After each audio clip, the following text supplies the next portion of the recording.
What's up, YouTube guys? We have a little bit of time to get out here and get on the water. As some of you guys may have already known, I done signed up for the MLF as a co-angler. So what I'm doing is I'm trying to get as much time on the water, but I wanted to break a video out for you guys on like baits and bait color selection for the early part of the year, pre-spawn, colder weather. I'm breaking out with the black and blues. As you can see, I got a black and red spinnerbait, black and blue crank, black and blue jig. We're gonna try to see if we can catch something off that. We only brought 4 rods, no tackle box or tackle bag. Let's see if we can get it done. Stay tuned.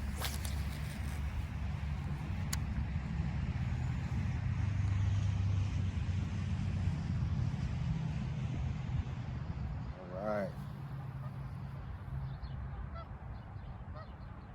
Got our grass still. There we go. Let's see if we can get something.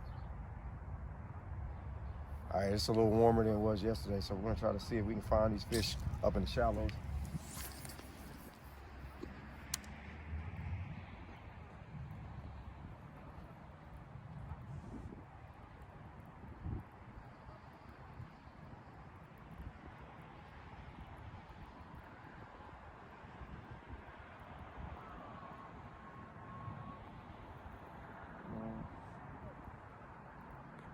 Come on.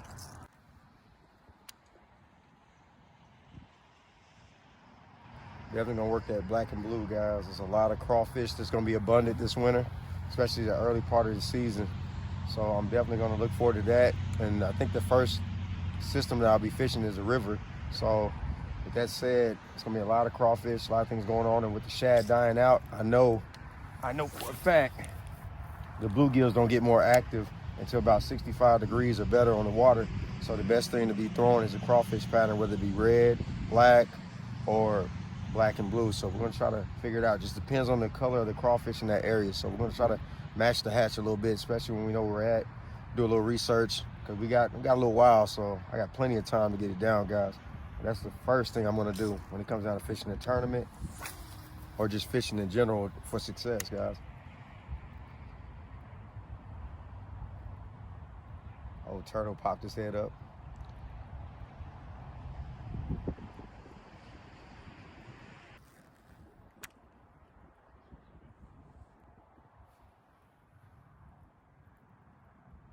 Oh man, it looked like, just judging by the birds, it looked like we got a lot of fish out there towards the middle. At least a lot of the bait that hadn't died off yet is there. We're gonna keep plugging.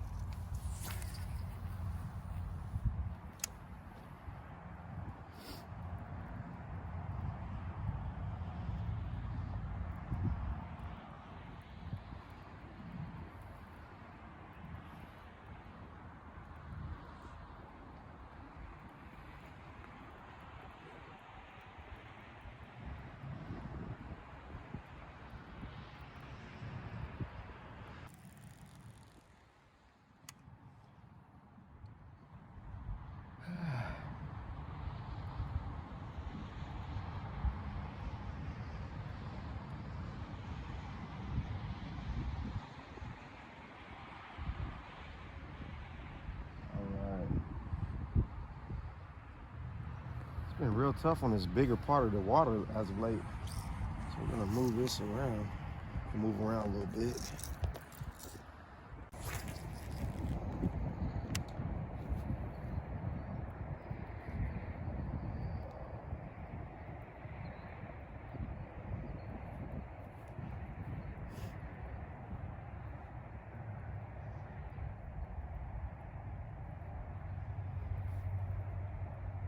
And just look this right through here.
I'll switch up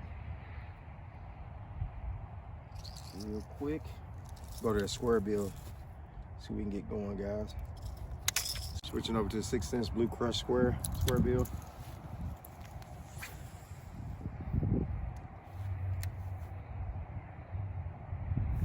Key to the square bill in colder conditions, bump the bottom, not dig into it.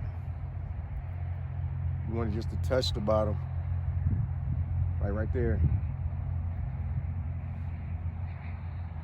Gets in that grass, get it free. Oh, missed him.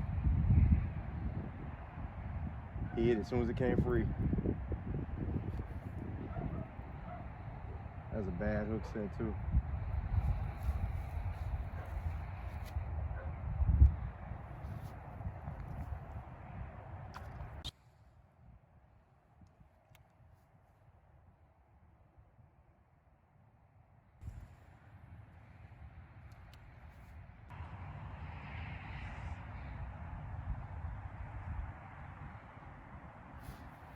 Do a little stop and go. This is shallow water. That thing dives 3 to 5 foot. So what I'm doing is when it bumps that bottom, it hits that grass or that hard bottom. I'm letting that bill hit it and then swim back up. As you can see, it comes all the way to the top. If you let it stop too long, I'm definitely get out of that grass. There you go.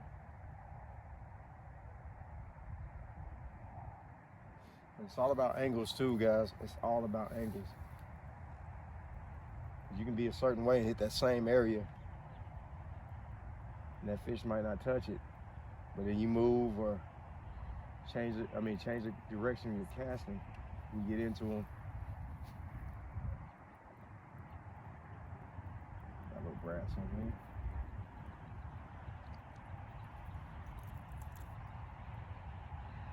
One bite so far, so we'll keep working. The bottom's almost like I like it. It's almost clean enough to start throwing a jig in here. But you can still throw a jig with a little grass on the bottom. But I prefer to have like a little cleaner bottom than this.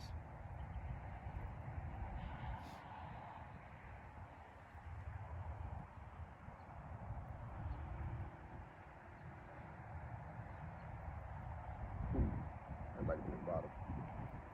Yep.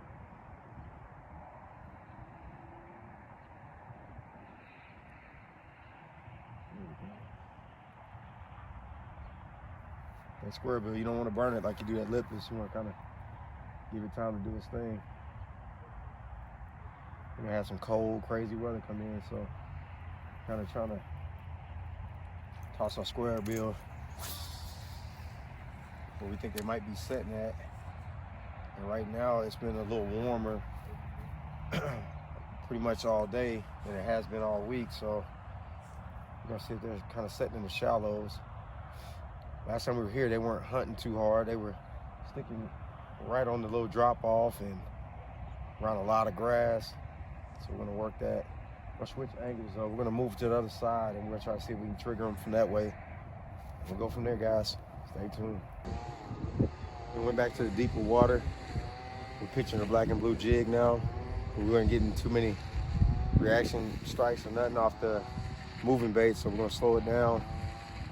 Try to work this bottom out here.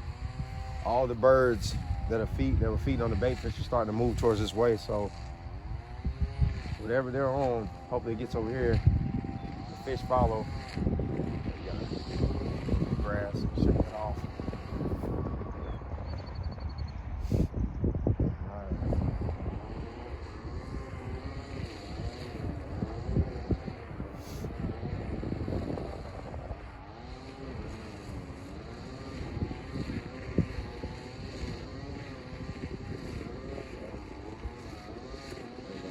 Grass loose.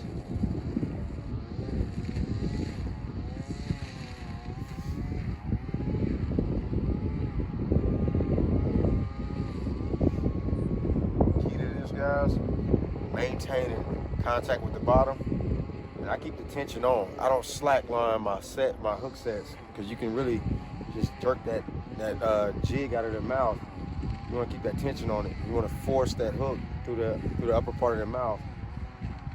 Now, I'm not saying hook as soon as you feel it. Just keep that tension on him and then reel down. Don't reel down, but reel to him and set him on fire. Oh man, they're definitely not feeding close over here. Wish we had a little more time. We had a little more time. Probably could have got in them a little better. We're kind of speeding things up.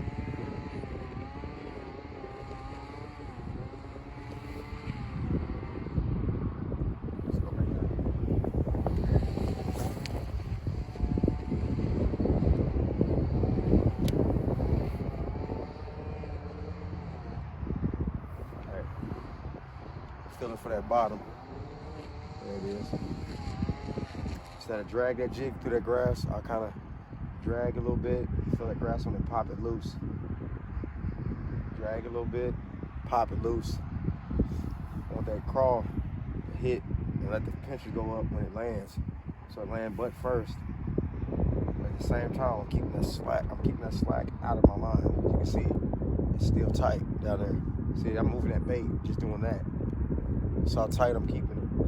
So when I feel that strike or that little tick or nothingness, set the hook.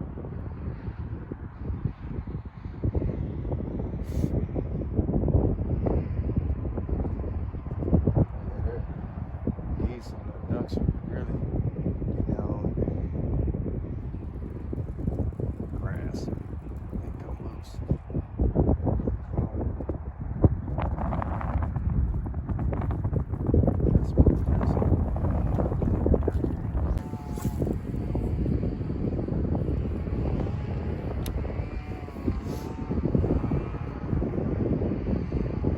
Go all the way to the bottom, guys. Get down that grass.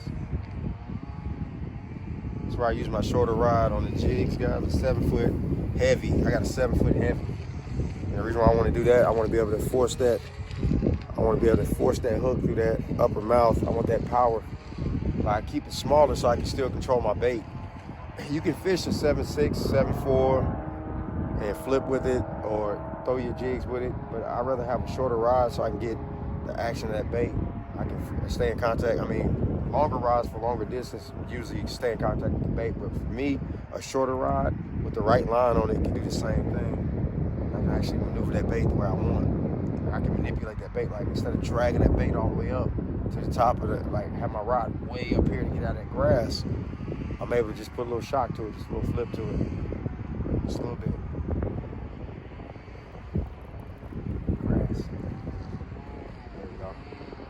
Grass. A lot of grass right there. There we go.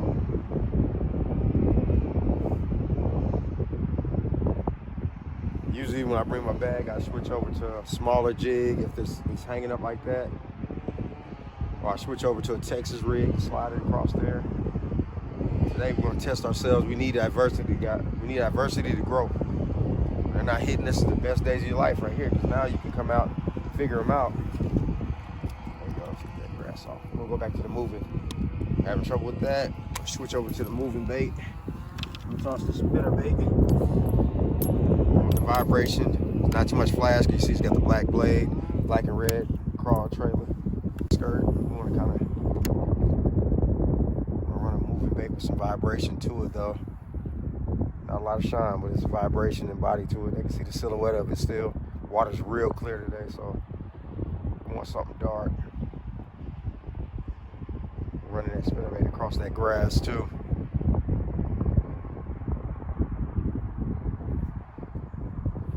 We might have just missed the feeding window.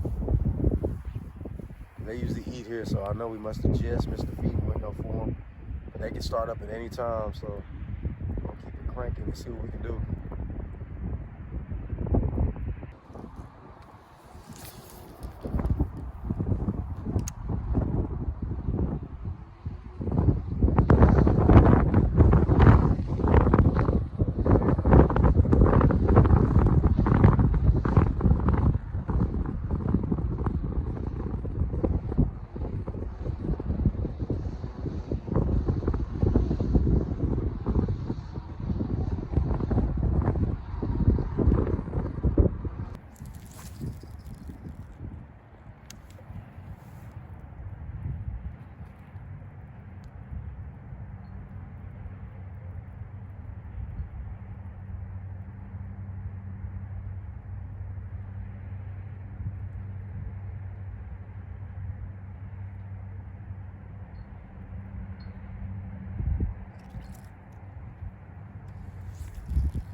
There he is.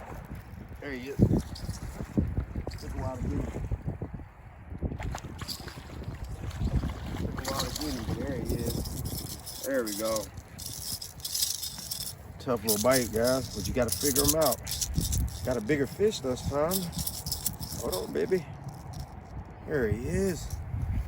Missed him the first time. Guys, look at that fish. That is a good one. We didn't get the ones we wanted, but that's a good quality fish right there. Like I said, guys, you gotta grind it out. We didn't have much time to begin with. So we got one though, we got it done. That's one thing I pride myself on, is trying not to get skunked. I like that fish, that's a beautiful fish. All right, guys, what we did on that last bite right there, we worked our lipless in that grass. Now, the crazy part about that was, he hit that before it even got stuck in the grass. I popped it to get it out of the grass, or rise it above the grass, and he hit it. So they're more active today. They're just spotty. He was definitely on that wind-blown bank, though.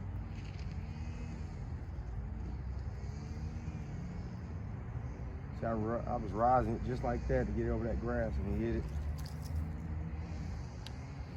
Got one.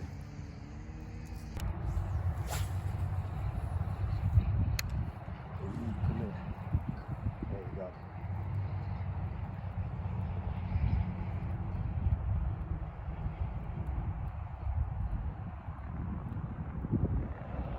We're gonna start to get back up. There he is, around that grass like I thought.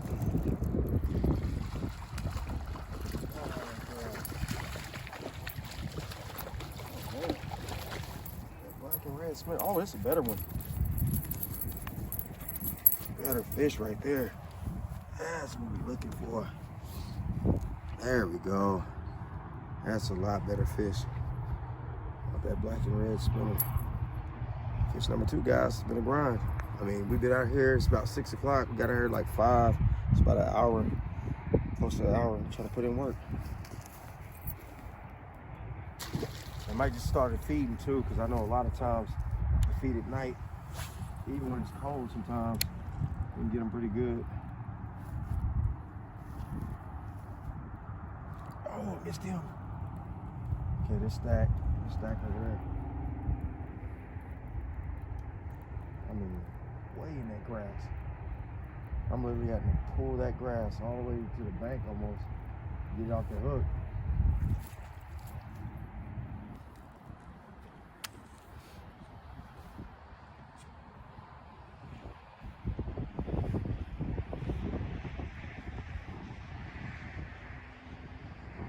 Black and blue might have faded out. We're gonna try some black and red spinner again.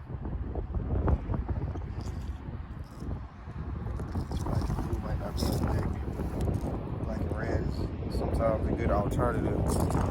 Black and red can be way more deadlier. You know,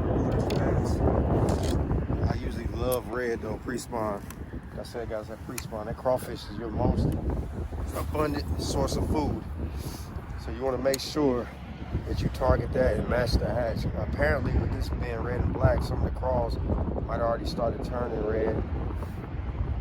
So we're going to try to see if we can use that theory and get a few more, I mean.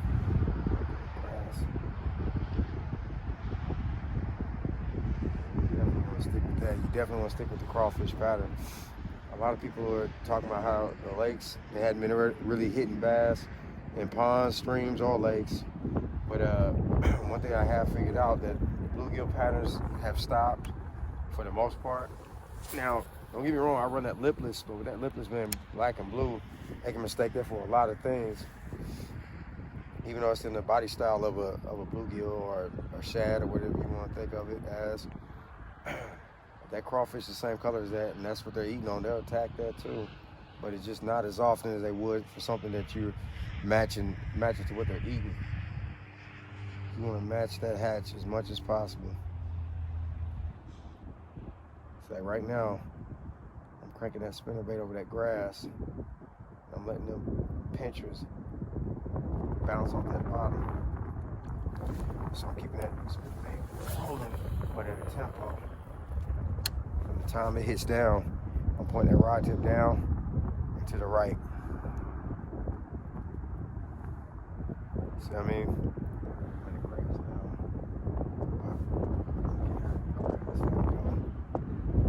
Some thick grass out there, but that's usually where they're at. See, you still kind of run that spinnerbait, get that vibration and that movement. I try to work my spinnerbaits in the winter like I would my jig. I don't want to move that jig out of the strike zone, so I want a trailer of any kind that I'm using to do most of the work. You don't want to move that.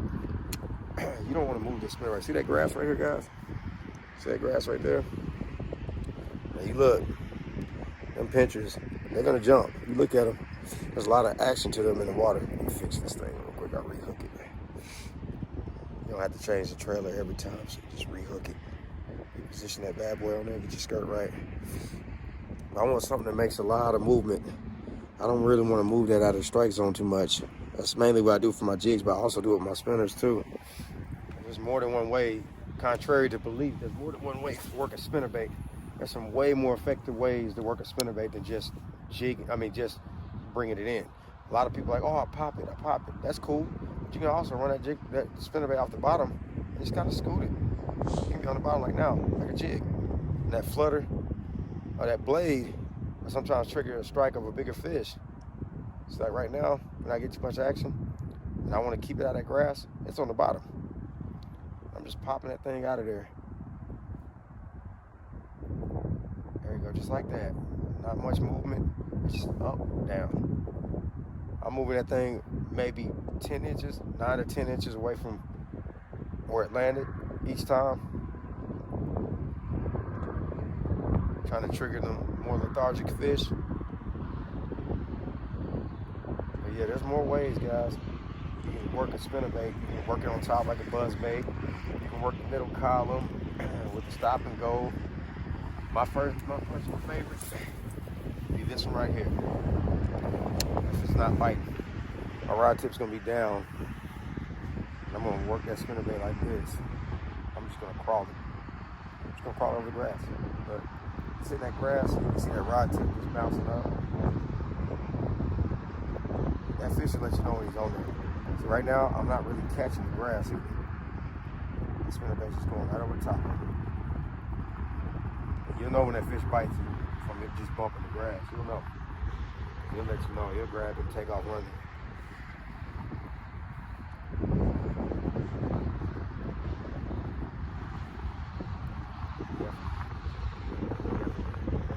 Trying different ways. Different areas. More towards the middle now. There's a lot more grass over here.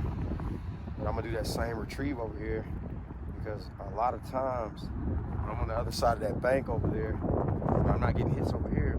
I might get a hit over there off that point, and it's just the bass like hanging out right out there. They're like hanging out about 20 yards away from that bank, and they'll just sit there sometimes.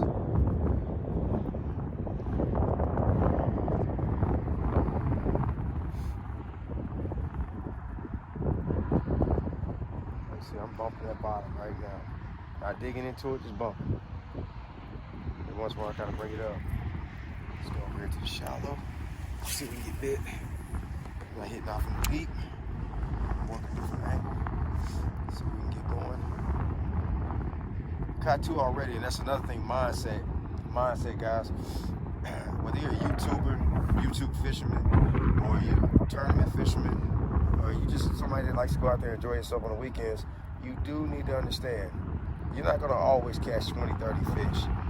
That's just, if we all could go out there and catch 20, 30 fish every time we touch the lake, it'd be great. I mean, we might have a streak. I've had streaks where all month long I went out and caught a lot of fish that month or the month after that.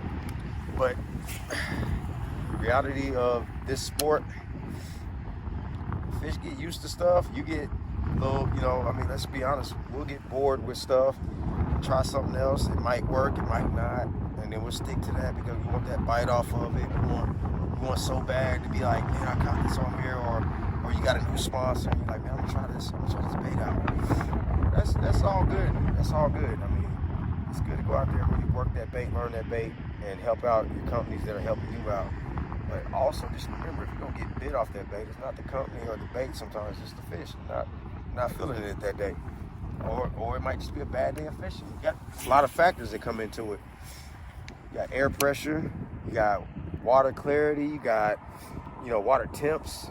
I mean, you got to think about that. The air temp might cool the top of the water so they're deeper than what you're fishing. You just got to break down all the variables to kind of keep yourself on the fish. And one thing I've learned in the past, don't rely on just one method. I know it's wintertime, deep, slow. Everybody's like, bump the bottom, do this. Sometimes they might not want that. The water might heat up. Fish might have moved off that point you were catching them on. They might have moved off that flat. They might have dropped deeper. They might be shallow. You just got to keep working. It's all about figuring out the puzzle every time you come out there. Because if we all fish past history, we'd have a whole line of 10-pounders in our whole career, which would probably be quite boring, I bet you. It's that easy just to catch them. But I want to stay focused. And days like this are my best days. I love days like this. I only caught 2 fish today. 2 nice ones, though.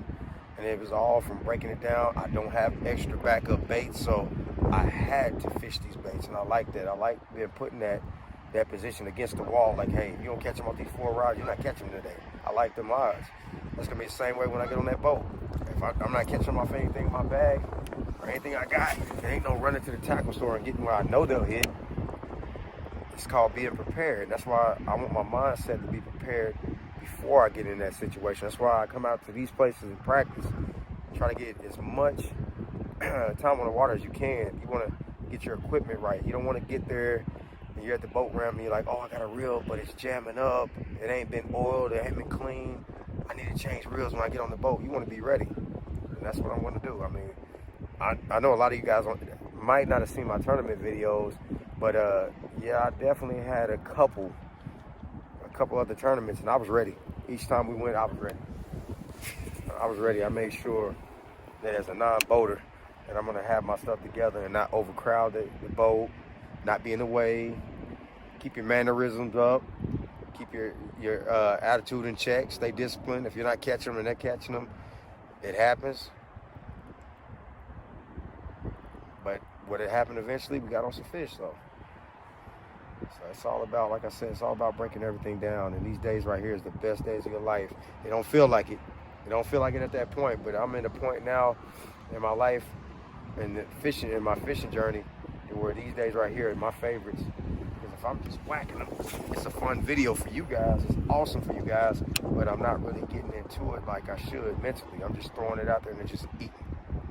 Even though I'm working the technique, it's still just that simple. So days like this is perfect for me. So when they do bite, I appreciate it a lot more. But guys, it's getting dark. Been down here for a while. That's been hidden. So what we're gonna do is we're gonna wrap this up. And a few things I'm gonna say. I am representing Denali Rods. I am going forward. I'm going forward with Armstrong Outfitters Tackle in my career.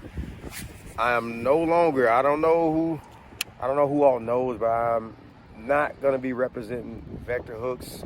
There's nothing against them. They have the great hooks. Like I said, I still believe in the hooks.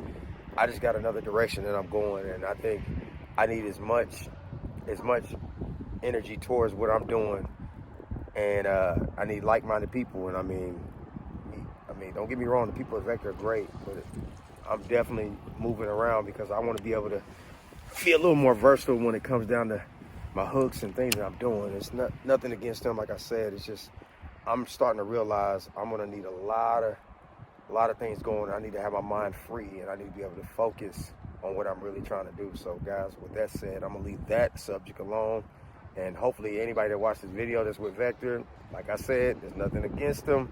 I have no problems with the hooks. I still have the hooks, but I just got other things that I'm doing right now, and I'm just trying to focus on me 2021 and get myself together. So it's nothing personal to anybody out there that feels that I've left them out or anything like that. It's nothing like that. It's me time, guys.